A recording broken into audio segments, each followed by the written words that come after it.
Welcome to another edition of Anthony T's Horror and Wrestling Show. I'm Anthony T. In this edition, I'll be talking to Jackson Parasio about his new film, Ash, which is a film that's inspired by the Silent Hill video game franchise. He'll be here to talk about the film, as that film is about ready to enter production. And yes, CM Punk takes over this podcast. Seriously. I will talk about the AEW rumors with CM Punk and Daniel Bryan in just a bit. And in What's Anthony T Watching, I will review a film that features CM Punk in a small supporting role. That's right, you might not know this, but CM Punk has a new movie out, even though his role is small. And I will get to all that, but first, the news.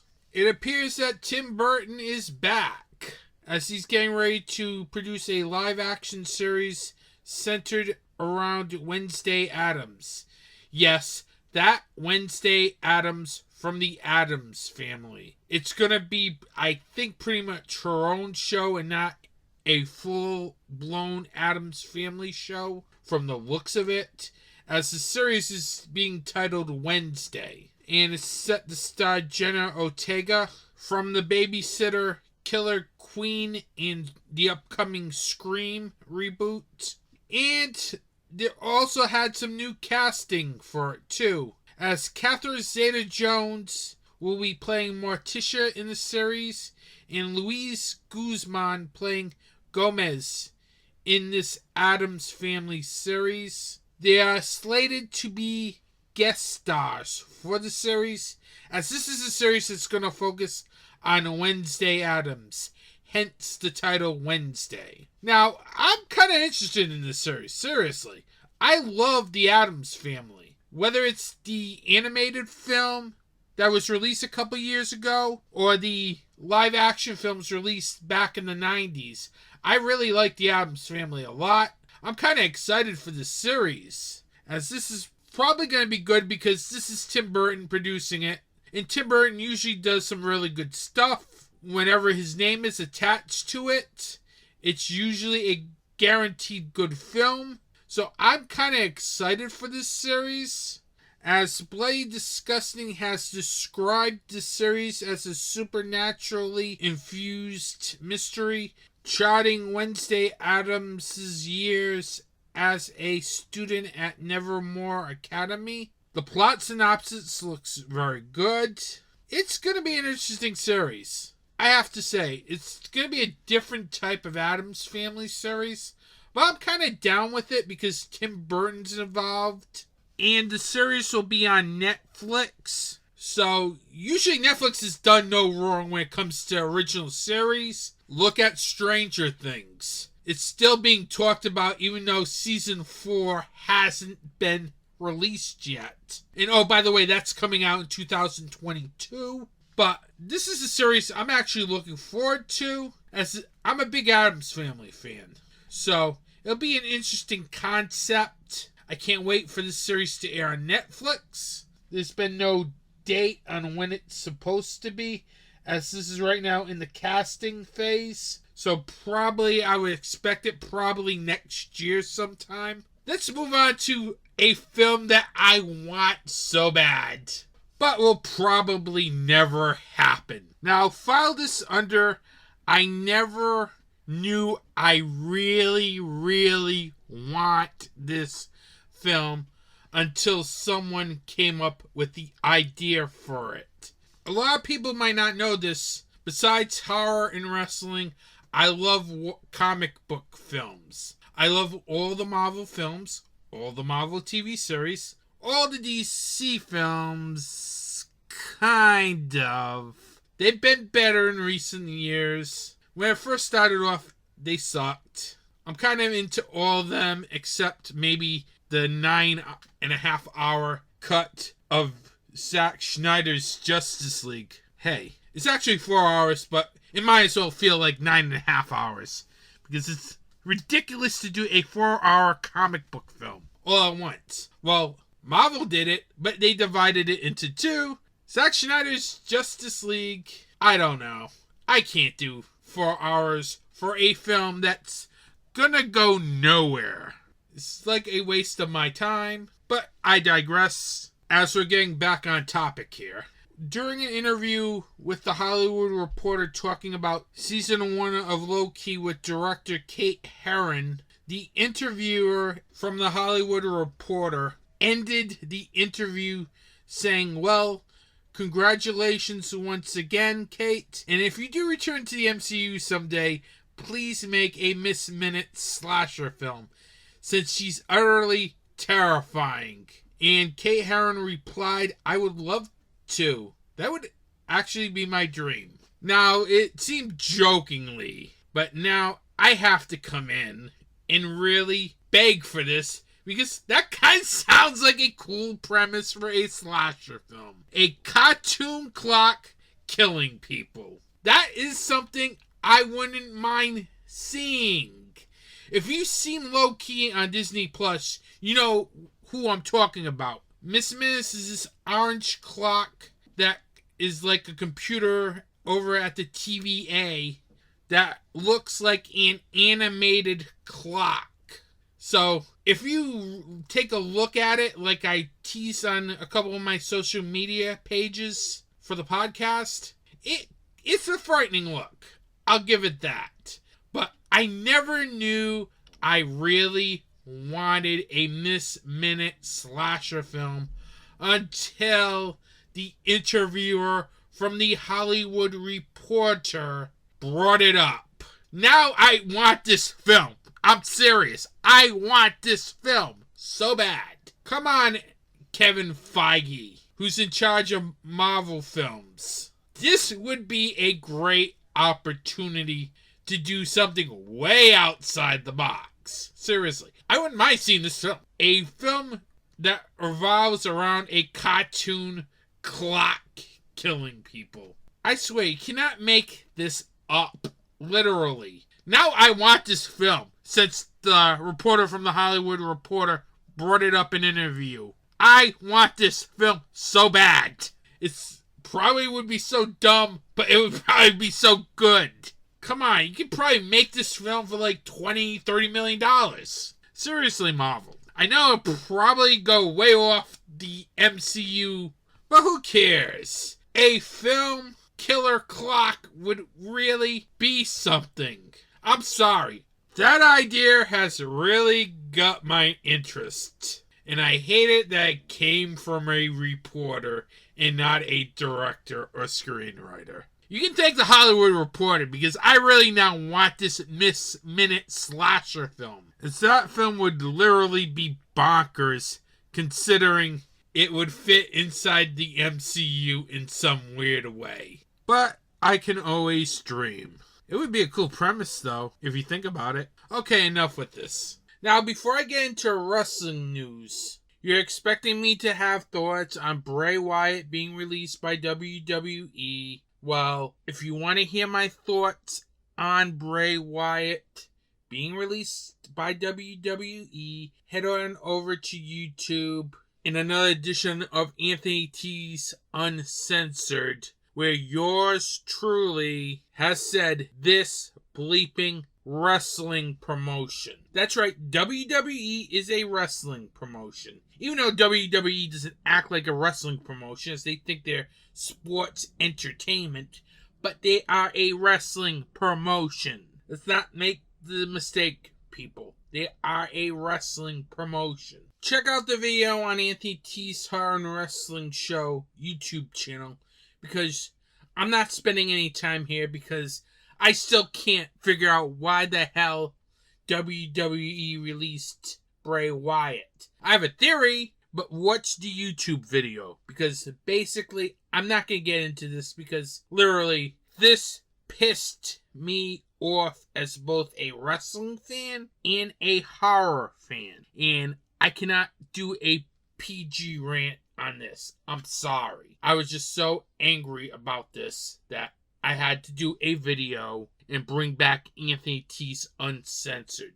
Now, this gets to the big story that's been running around the last month or so. There are rumors, I'm just gonna say it, rumors, that both CM Punk and Daniel Bryan, aka Bryan Danielson, are heading to All Elite Wrestling. I'm just putting out rumors, but if you look what's been happening so far, AEW books a show at the United Center for August 20th. That show is already sold out. A lot of people are expecting a major surprise at that show. And quite frankly, I think this is going to happen now, because there is no reason why AEW booked the United Center 8 weeks out if they weren't planning on doing something big for their second show, Rampage. This leads to the theory that CM Punk is going to be in AEW. They've already been teasing this through various promos. Darby Allin teased in one of his promos. MJF teased in one of his promos. Kenny Omega was wearing a Cookie Monster shirt, which is what I think CM stands for, according to Phil Brooks. So there is a lot of evidence there that CM Punk is coming to AEW, and very soon. Because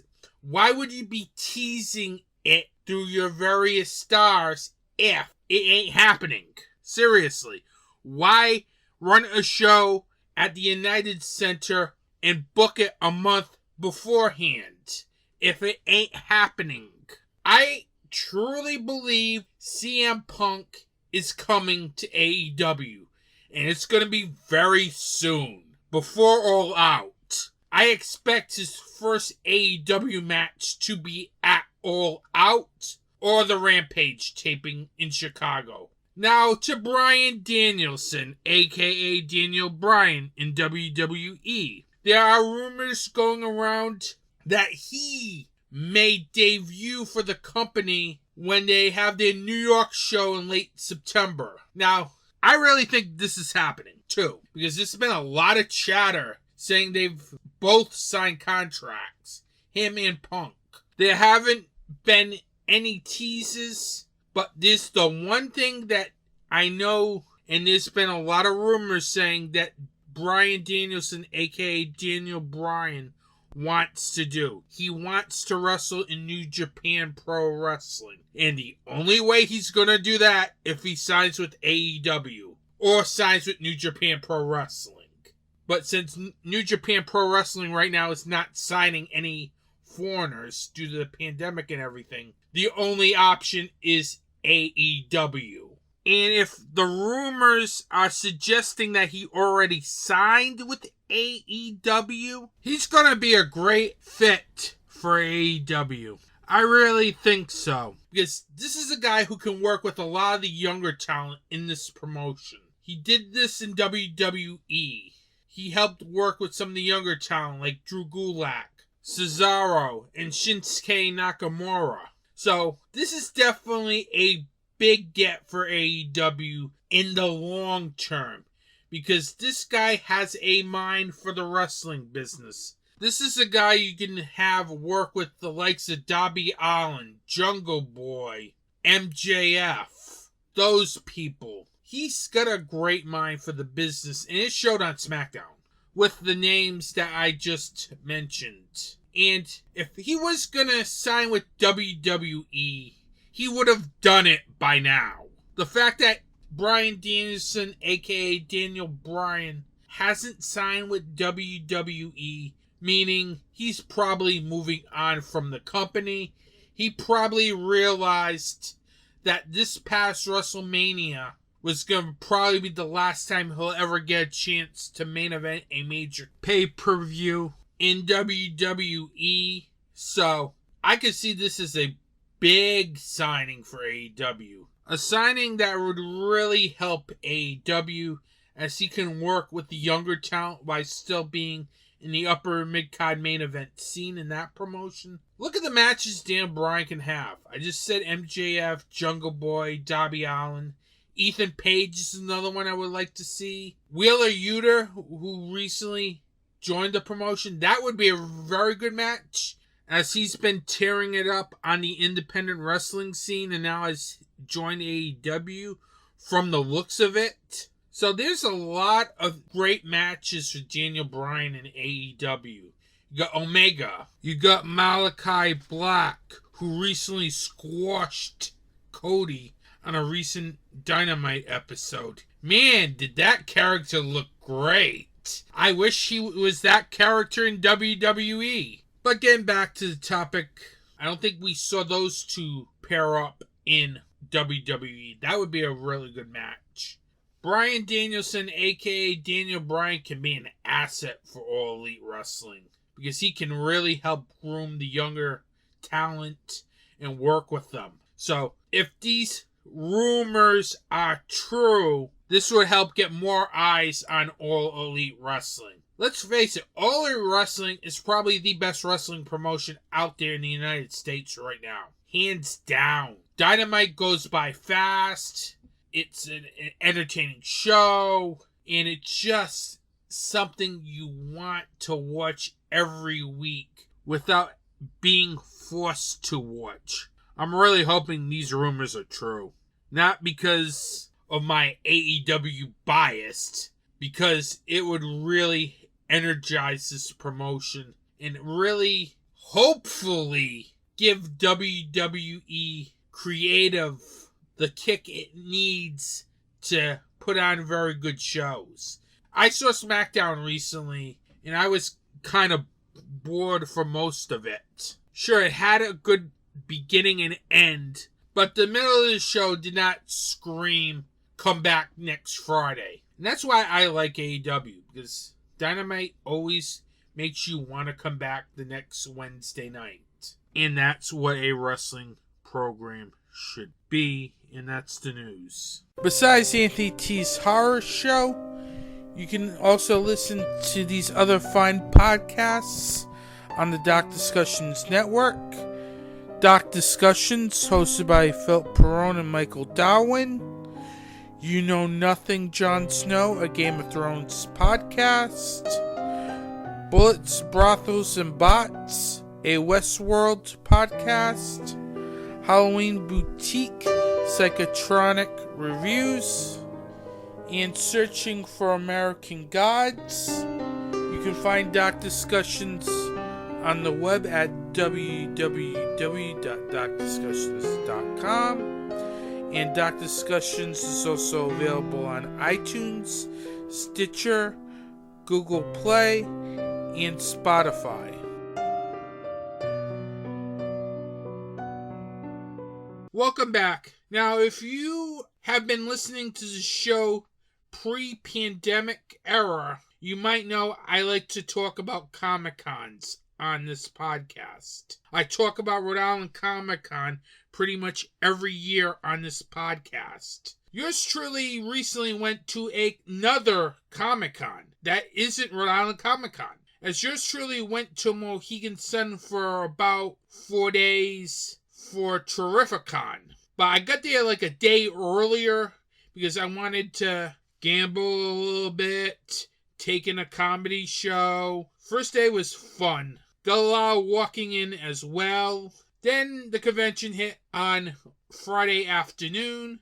To explain the venue in which TerrifiCon happened would do it no service, because the Mohegan Earth Expo and Convention Center was huge. This literally makes the Dunkin' Donuts Center and the Rhode Island Convention Center look like an office building. This was so huge.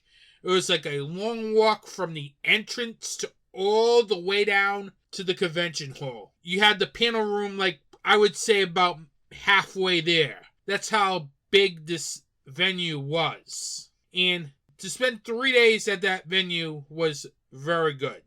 Because I have to admit, that is just a world-class venue. I wish we had something here in Rhode Island like this. But we don't. We just have the Dunkin' Donuts Center and the Rhode Island Convention Center. The convention for me started Friday when first day. I figured walk around a little bit, then got in line to meet Michael Rooker. His line was huge throughout the weekend. I was like by there a couple times during the weekend. It's amazing. He probably was the biggest celebrity at that convention. He had the biggest line. He's also a very charismatic person to be around with. And he's probably one of the most fun people you will see out in the convention circuit. Because this guy literally walks through the convention door right to his booth.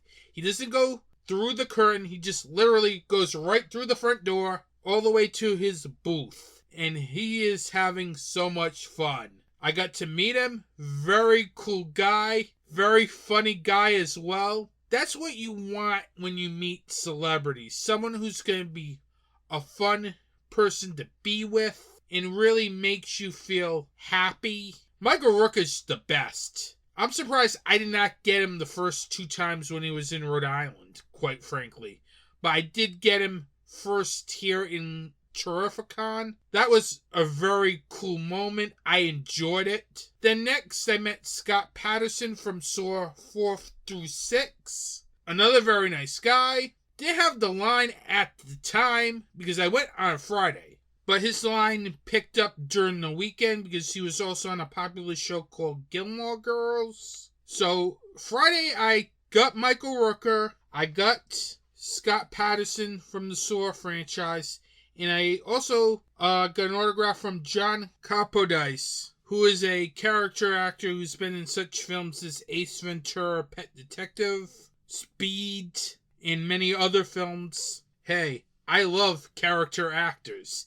If I can identify you in one scene, then I will probably get your autograph. And I could definitely get John Capodice because I remember him as the guy who got blown up on the bus in Speed, which started the whole film pretty much. You know, the film with Keanu Reeves is about his character trying to stop another bus from blowing up and trying to get Dennis Hopper, who is great in that film, Speed, which is an action film for those who might not know. The film also starred Sandra Bullock. It's a great action film, and probably one of the great action films of the 90s, along with True Lies and countless others. But we are getting way off track here, as this is a horror and wrestling podcast. Then afterwards, yours truly got my photo op with Michael Rooker. You've seen it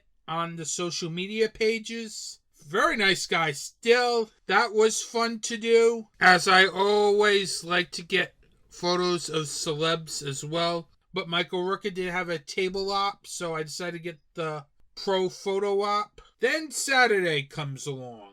Yours truly walks around a little bit, then goes into Darby Allin's line, because I really love Darby Allin as a wrestler. Met him, very nice guy. Then I went to see Ty Conte, another very nice person. Then I decided to walk around, pick up some comic books, because there were some really good horror comics that I picked up at the convention. I was over at, I believe, Brandon and Brian Fram's booth. Saw this cool comic called Vampire PA. Figured I'm a fan of vampires. I'll check this one out. Then all of a sudden, I stumbled on to starring Sonia Deverox. And once I found this comic, I knew this was an instant buy, because the comic has an introduction by legendary B-movie filmmaker Fred Olen Ray. So that was definitely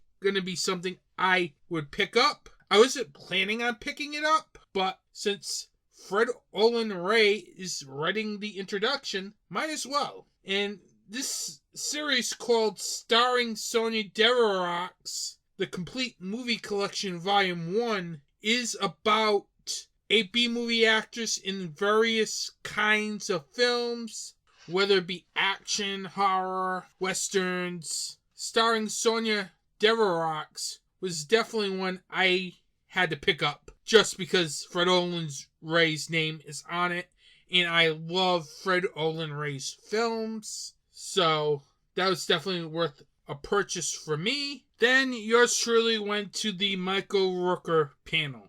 Now, if you ever go to a Comic-Con or Horror-Con and Michael Rooker is doing a panel, always go to that panel because Michael Rooker is a riot.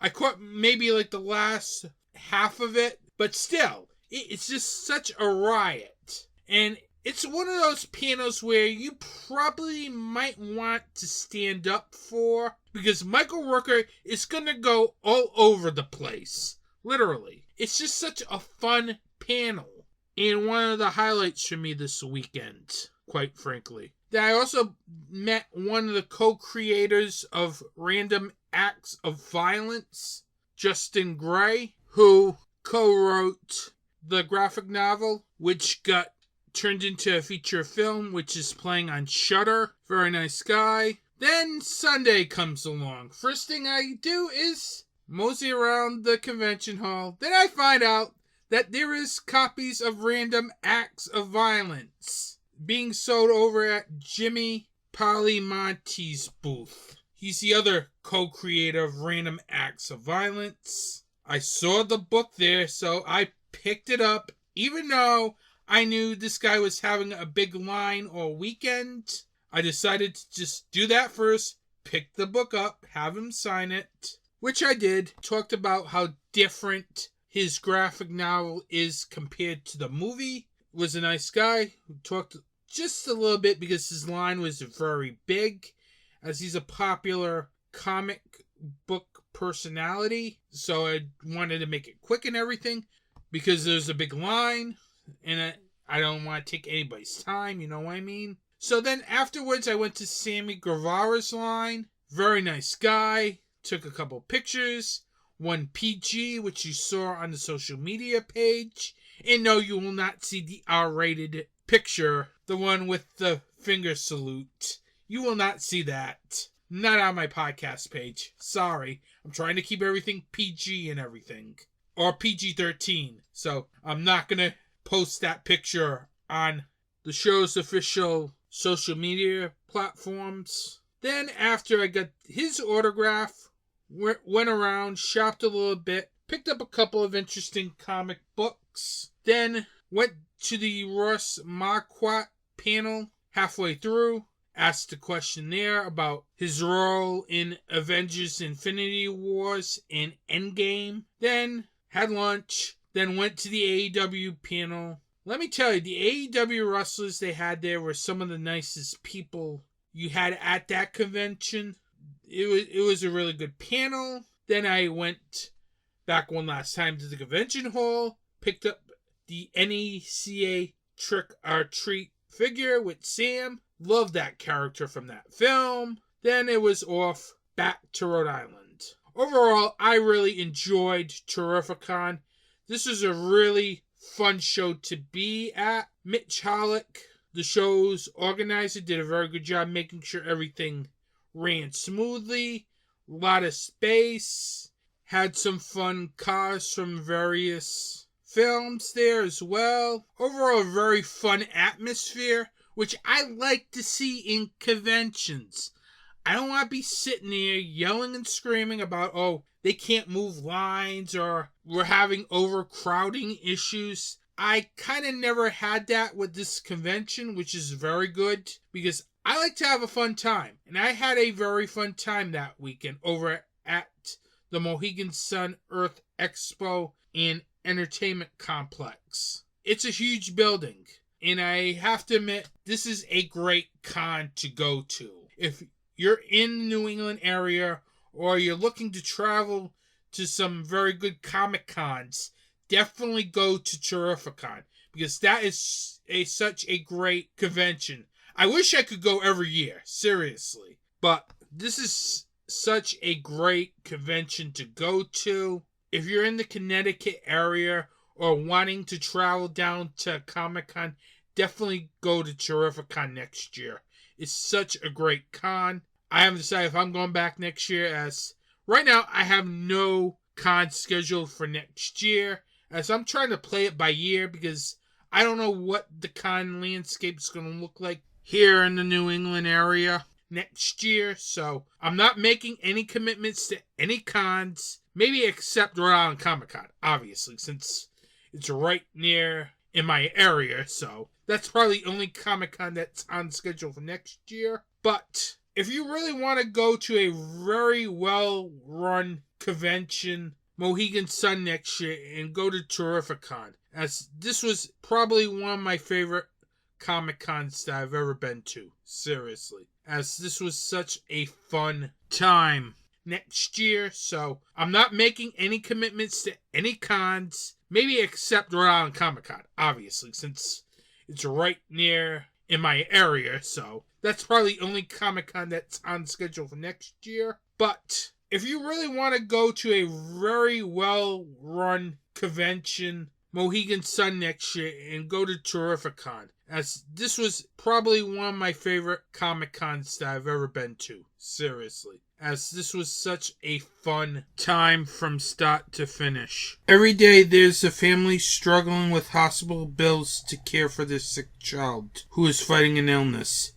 There's a woman who is fighting breast cancer and is having trouble making ends meet while paying for their treatment. And there are burn victims that are going through treatments to heal their deep wounds.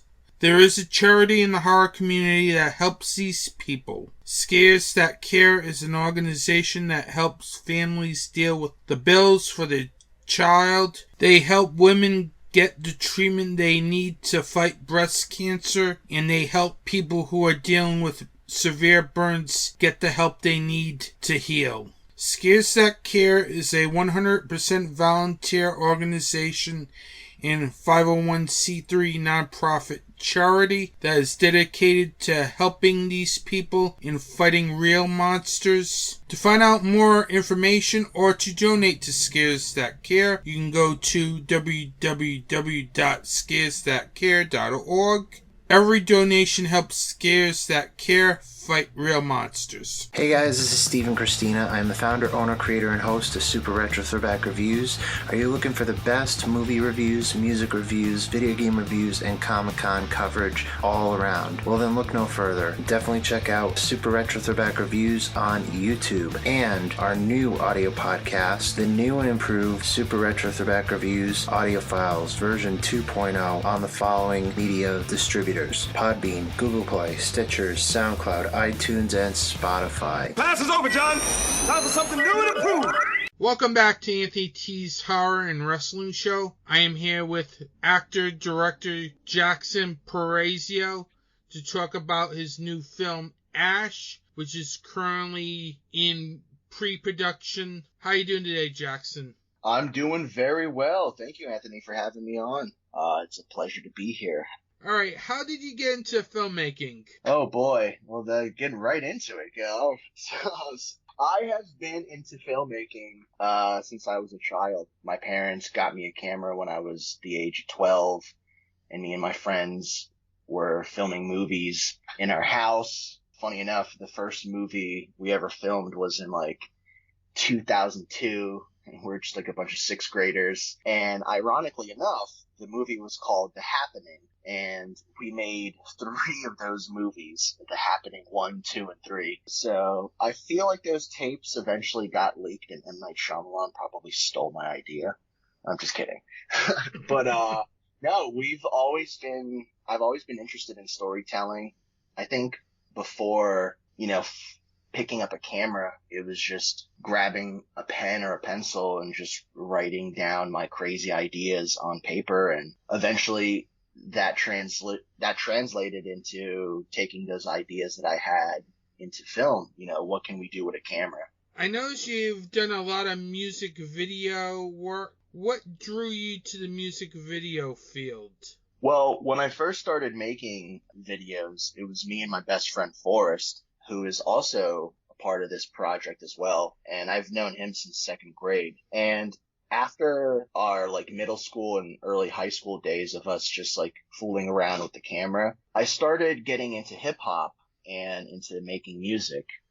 And I established myself around a team of other artists and musicians. And one of the things that as a musician that you look for is a photographer or someone who is capable of handling videos. So at the time when we were making music, we were watching some of these other rappers at the time, like put out these really cool videos that inspired us. My friend AJ Slade at the time, he was putting out some amazing videos, and that inspired me to go up to all of my friends and being like, listen, let's all throw in our money together and invest in like a really nice camera so we could start making videos for ourselves. And because I had the most experience with the camera and I was the one who initiated it, I became the mastermind of making music videos for my friends. So that's really kind of how the music video aspect started. You know, we were all musicians and we all wanted music videos. We couldn't afford anyone to do it,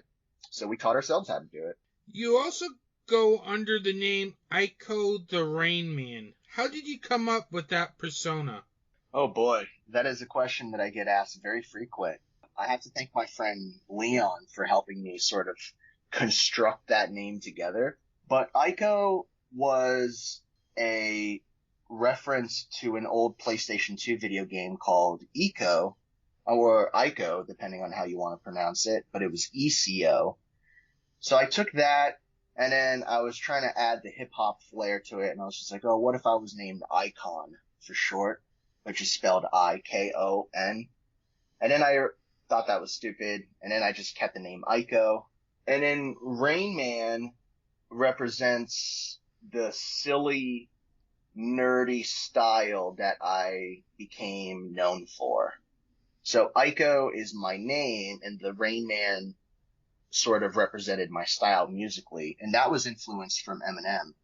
And at the time, when I was making music, I couldn't really decide on a name if I was going to be called Ico or the Rain Man. So my friend Leon just combined the two together, and it just stuck. So I have become known as the online persona Ico the Rain Man, as the nerd critic / rapper, cinematographer, now filmmaker. Go figure. Speaking of filmmaking, you have a new film project in pre-production called Ash. Tell me about the film. Ash is a spiritual successor to Silent Hill in regards to lore. It is an indie horror thriller that I am self-funding, financing, and working with a couple of distribution companies to be able to get it out on Amazon exclusively. It's a short film. The movie will range around 45 minutes. It's a self-contained story. Although it is greatly inspired by Silent Hill, it is not actually a Silent Hill movie due to licensing rights.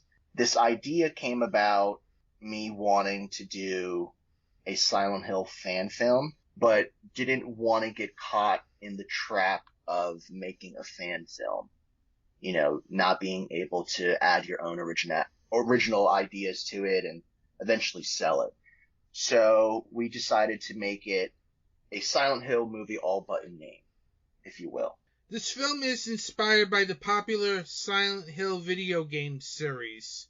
What drew you to the series, and what gave you the inspiration of those games that it made you want to make a film similar to the video game franchise? Absolutely. That's a great question. Silent Hill 2 probably was the one that really drew me in with its atmosphere and its psychological dive into the mind of someone who is just tormented and very disturbed and has their own issues. I really was just fascinated by the idea of being in a hell that manifests your persona and your psyche and your psychological issues, and it just took the aspect of the human mind and made it scary. The games are beautiful. I think they serve the potential to be very poetically filmed movies from a cinematography standpoint, and there's just a lot of room there for character exploration, and that was what drew me into Silent Hill. I really enjoyed the first movie. I just rewatched it like 2 nights ago. I think the first movie is very beautifully filmed.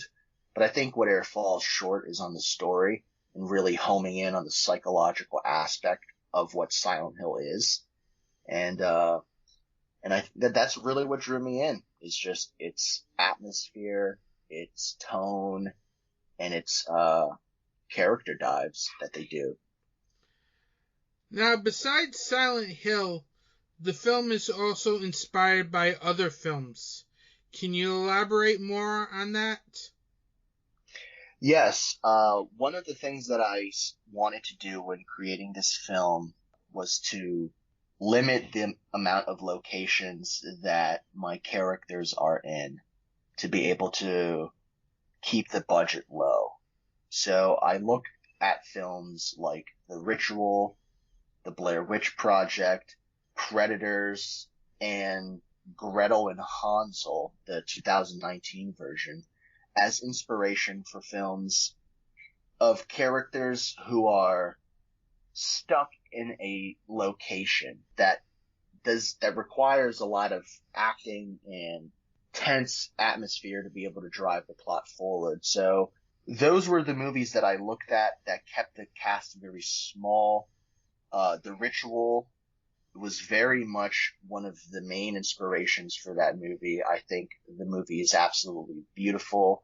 They filmed that somewhere in Europe. I can't think of the country name right now.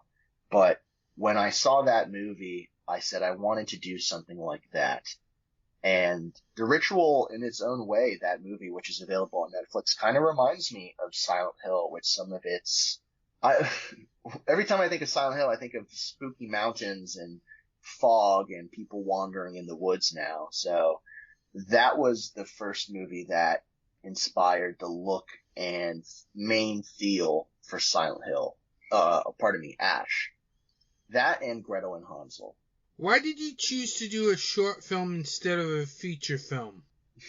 That's another excellent question. What we wanted to do, and I think as a filmmaker, I need to be able to see what I can do at a small, condensed size. I think trying to do a feature film right out of the gate, especially when I've transitioned from doing, commercials to music videos and ads and product startup commercials for clients and stuff. I think jumping into a feature film it's a greater task. So, and considering that we're self-funding this film, I think it's much cheaper to film something that's a short film first, see how you do, learn your mistakes, learn where your strengths are, and also create a proof of concept. So when you do go and make your feature film, you have a little bit more experience. And I think that's where I was trying to go for. I didn't want to eat too much. I wanted to start off small with an appetizer and then work my way up to the full course meal. What was the screenwriting process like, trying to create a screenplay that fits your vision and your budget? It was very difficult. When you pick up a pen and you start writing, there is no budget. Your imagination could take you anywhere. So we had to literally consolidate the idea of, let's make a movie that's within one location. And that's when we started to, talk about some of the movies that I brought up earlier and how they told a very interesting story that was within a limited amount of locations. We knew that Wyoming was going to have a lot of pretty hills and mountains, and I'm like, let's do something where a bunch of kids go camping and something really weird happens. So the original script was about 4 people who wandered into the mountains, had a UFO sighting, and that UFO sighting caused them to be stuck in the woods, and they had to figure out a way to leave. So from there, we were introduced to the cabin, which was brought on by one of my producers, and he goes, hey, we now have this cabin that we could use in the middle of the woods. And at the time, I was writing the script with my friend Lorenzo, and once the cabin was introduced, I was like, okay, there's too many new things that was brought on to us right now that we could now use for this movie. So I decided to scrap the script that we were working on and start all over. This time I worked on it by myself, and I did take some elements from our previous script and sort of moved it on to this one. But it was very tough, especially when we were working on the original one. Writing a script with someone else is very difficult.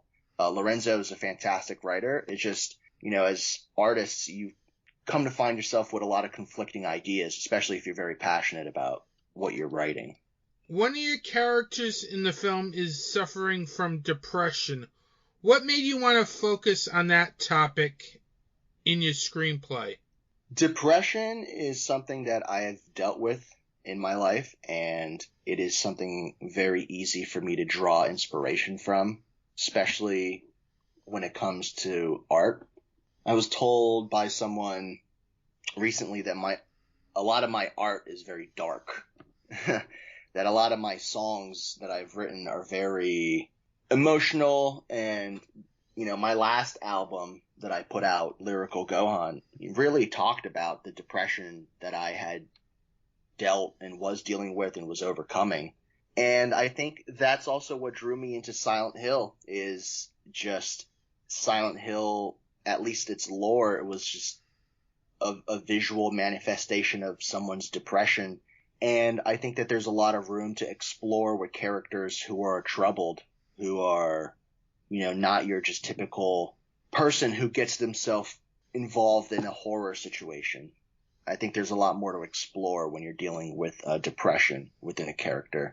Like, just think about the movie Hereditary. The main character of that movie is a mother who is just not well, and her being in that state of mind adds to the tension and to the horror, the scariness that is the film outside of the monsters and spooky stuff that's going on. What has the casting process been like?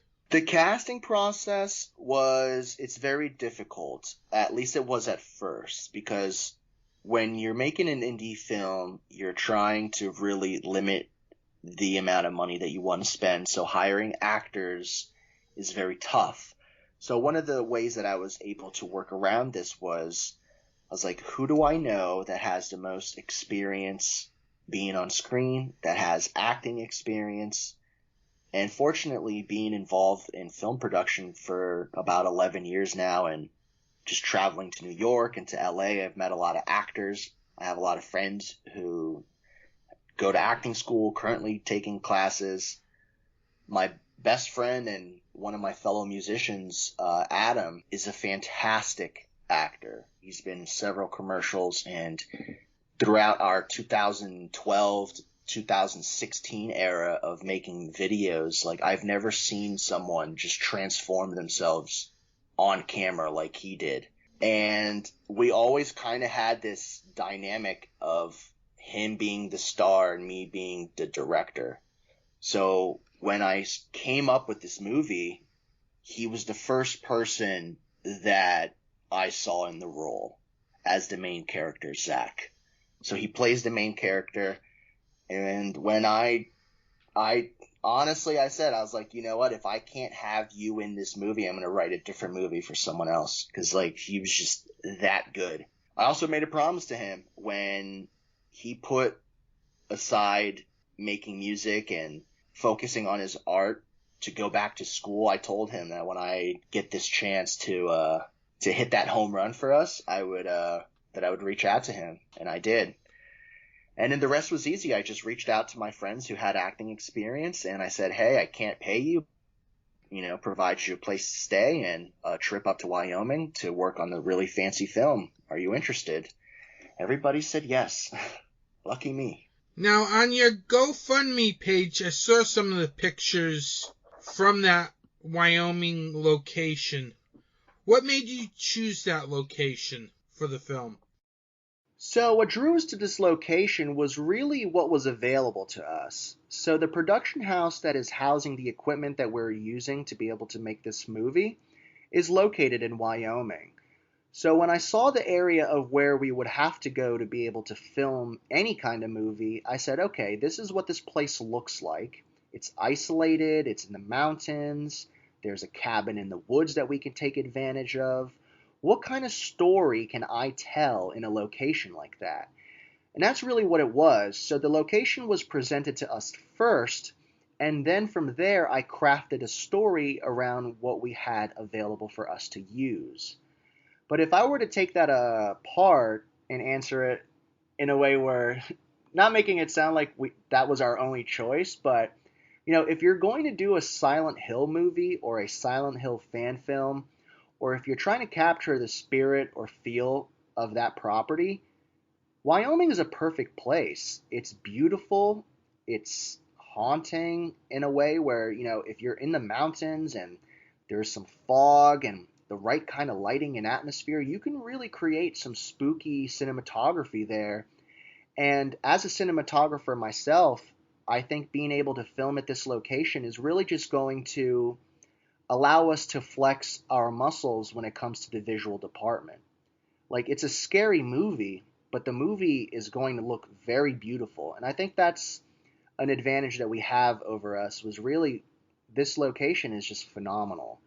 So, yeah, I'm hoping we're able to, utilize it as best as we can to be able to build on the atmosphere we already have. What were some of the challenges that you experienced during pre-production? That's certainly a great question. So some of the challenges that we experienced during pre-production was really, because this is our first indie film, was learning about pre-production, mapping everything out, making sure that everything is coordinated, make sure that everything is graphed out and documented appropriately. This is our first indie film, so there is a lot of learning curves, and there was a lot of stepping stones that we had to overcome to be able to at least get this far. There were also a lot of people who were involved, and for one reason or another, they decided to leave. Then we had to find replacements. And I think probably the biggest issue was just raising enough money for this movie to be able to create something that we're proud of. And hopefully with the execution of this project, we can also show the industry that we are all capable filmmakers. And I think that's the ultimate goal of this project, was just to create something that's of quality to be able to show the industry what we're made of. You recently posted on the To Go Gang production company's official YouTube channel the maiden makeup test video.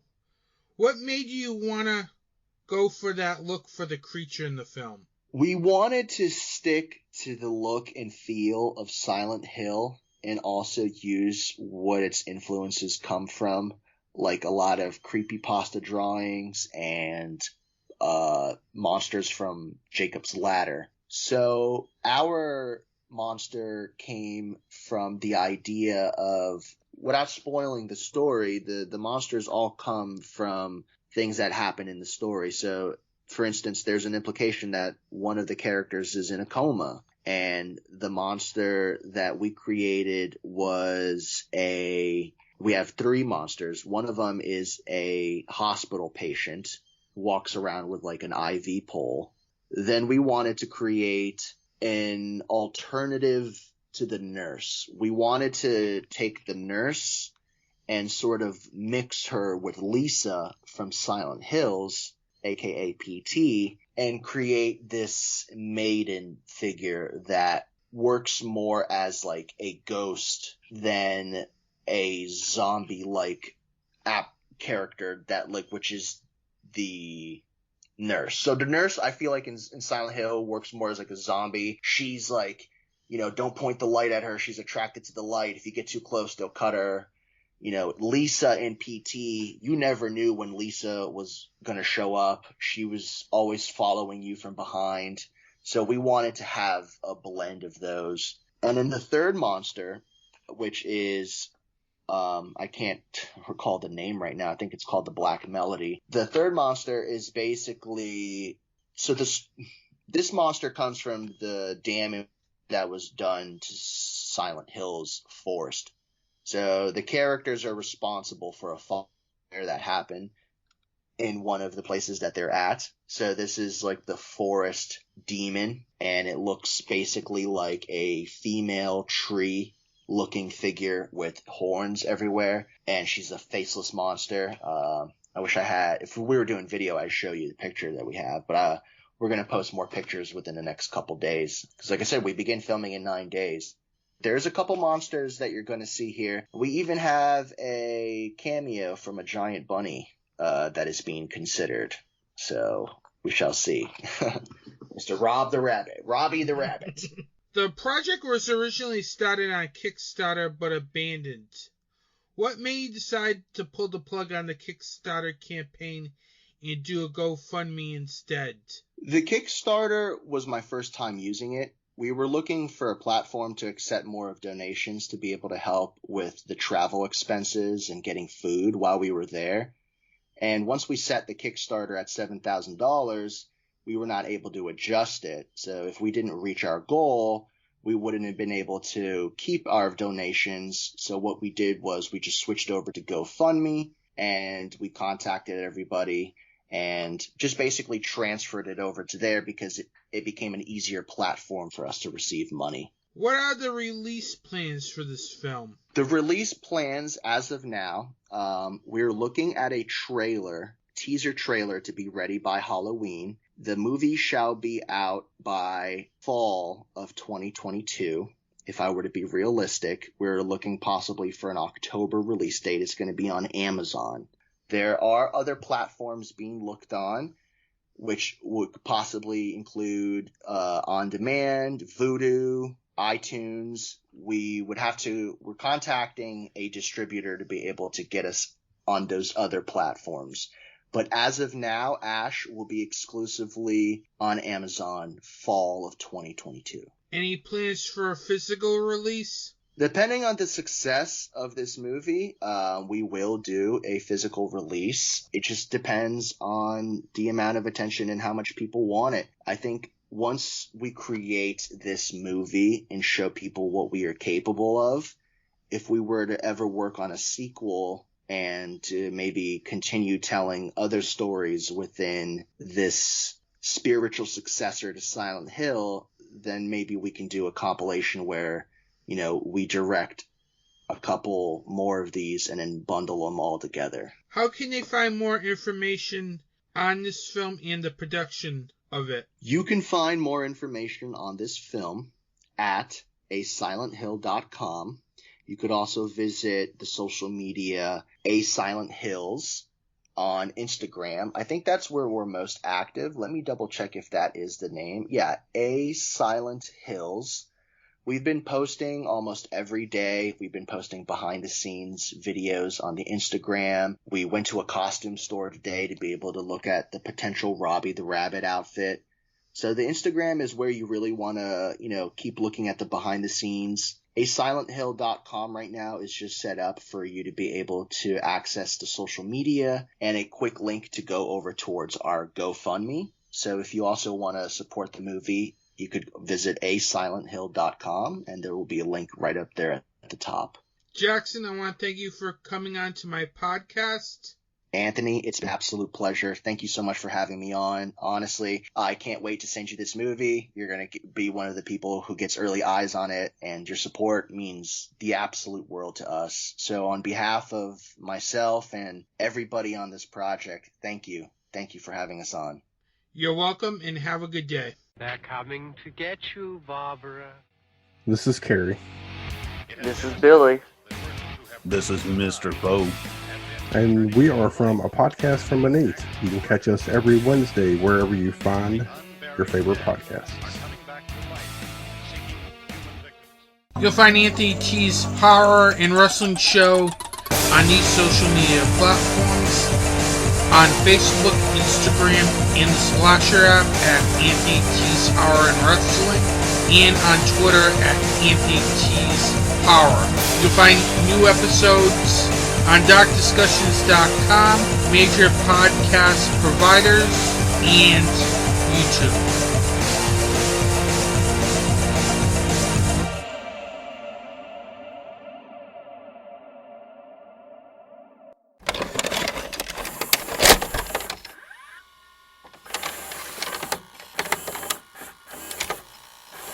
What's Anthony T watching in this episode?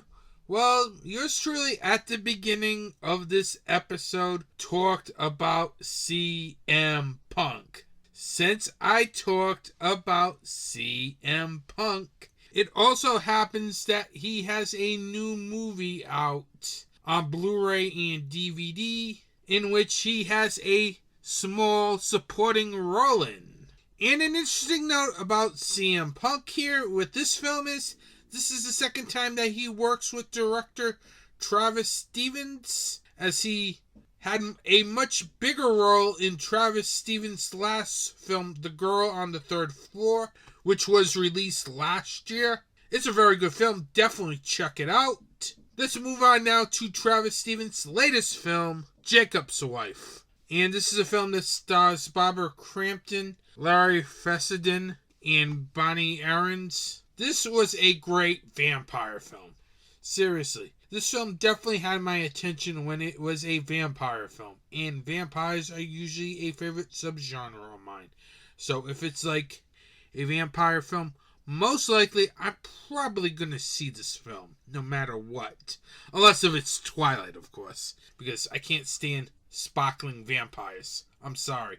They set the vampire genre back 10 years. But back to Jacob's Wife. This was a very good film. One of the reasons why I thought this was a very good film was Travis Stevens' direction. I like how the way he directs his cast in this film, as he does a very good job making sure that the cast has chemistry with each other. I like how the fact that both Barbara Crampton and Larry Fessenden does a very good job making sure they had great chemistry with each other, as I really thought both of their performances in this film is great. This is definitely, I think, one of Barbara Crampton's best performances to date, as she really does a great job here in the lead in this film. She really makes sure that her character is very empowered, very conflicted. She really, I think, does a great job in this film and really helps carry this film. It also helped that she had a very good screenplay as well, as I really thought the screenplay was very good. I like the fact that Stevens and co-screenwriters Kathy Charles and Mark Steensland does a very good job making sure that everything works very well. I like how they explore the main relationship in the film, as this is about a couple whose marriage is pretty much going nowhere and in some ways starting to crumble. I like how they really do a great job focusing on that relationship throughout the course of the film. I also like how the way the screenplay develops the action here, as there's some very good vampire action in this film. This is one of those vampire films where it gets very bloody very quickly, and it's done in a way that it's frightening and in a way that it's enjoyable to watch. Another thing that I really liked about this film was the gore effects.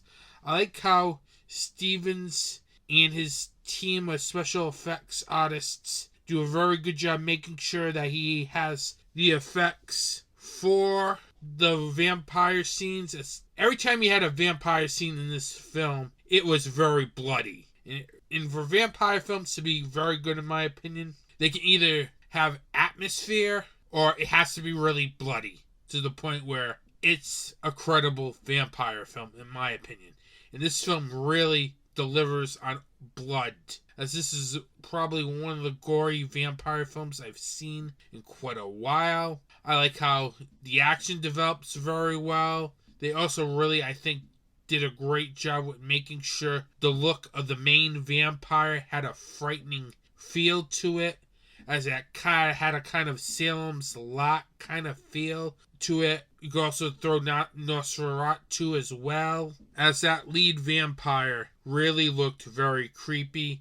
And I like the fact that this relies more on practical creepiness for the look of the vampires than something that's CGI to make very scary. Jacob's Wife is a very entertaining film here, as this film has great performances from Larry Fessenden and Barbara Crampton, as both of those actors really helped make this film very good on top of a very good screenplay. This is definitely one vampire film you should definitely check out, as this is currently on DVD, Blu-ray, and VOD, and will be hitting Shudder this month. Definitely check out Jacob's Wife, as this is a very good vampire film, as this film definitely has bite to it. It may not be the traditional vampire film, but this film has bite. And definitely check this film out for the vampire action and the performances of Larry Fessenden and Barbara Crampton. Definitely check Jacob's Wife out. It's a very good vampire film. On Anthony T's Horror and Wrestling Show on YouTube, you can find a new video up where I talk about my displeasure over WWE and their release of Bray Wyatt. This was one that I could not put on the podcast because, quite frankly, I was so pissed off about this release because it's so mind-boggling that Bray Wyatt got released by WWE even though he's one of their biggest merch sellers. And I don't buy the fact it's budget cuts, because I think something is happening in WWE, maybe in the next couple years. But this does not sound like it's budget cuts, as I have a theory on that as well. Check the video out. On the next vlogcast, as I've got a lot of stuff from the VS, Severin, and Criterion sales that I picked up recently. Now, I originally was going to do a VS video, but it didn't come out great, so I decided to cancel it. But I will include some of the VS titles that I picked up during the halfway to Black Friday sale in the next vlogcast video, which should be up later this month. And I also will have a movie review up on the YouTube channel this month as well, as I'm going to bring that back. So keep an eye out for that.